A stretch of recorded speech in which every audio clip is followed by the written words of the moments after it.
శివస్వరూపంలో అపారమైన శక్తి విస్ఫోటనం. అలా ఇచ్చేయగలిగింది ఏది అంటే దక్షిణామూర్తి ఒకటే. ఒకవేళ మీరు కళ్ళు మూసుకుని విడలేకపోతున్నానండి, అలా నాకు జ్ఞాపకం రావట్లేదు, ఏవేవో గుర్తొచ్చేస్తున్నాయి అన్నారనుకోండి, కళ్ళు తెరిచే మీరు ఆ పాదం పైకెత్తినట్టు, మీరు పళ్ళెం పెట్టినట్టు, మల్లెపూలలో పాదం పెట్టినట్టు, మీ భార్య పోస్తున్నట్లు, మీరు కడుగుతున్నట్లు ఊహ చేస్తూ ఉంటే మీరు మనస్సుతో చేస్తున్న రచన మానస పూజ అవుతుంది. మానస పూజ ధ్యానంలోకి తీసుకెళ్తుంది. తర్వాత నేను మీకు ఒక యథార్థం చెప్తున్నాను, నన్ను నమ్మండి.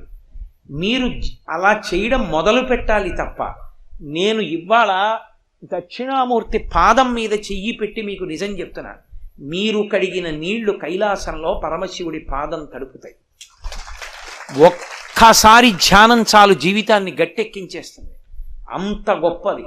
ఆ స్తోత్రాన్ని మౌనంగా చక్కగా మీరు లోపల చదువుకోవడం మొదలుపెట్టారనుకోండి, 15 నిమిషాలు భగవంతుడి ముందు కూర్చోవడం అలవాటు చేస్తే మీకు నేను ఒక పరమ సత్యం చెప్తున్నా.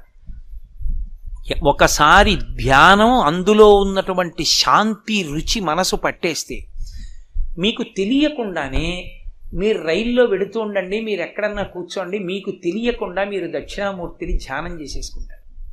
మీకు తెలియకుండా దక్షిణామూర్తి స్తోత్రం చదివేస్తుంటారు. మీకు అంగరక్ష.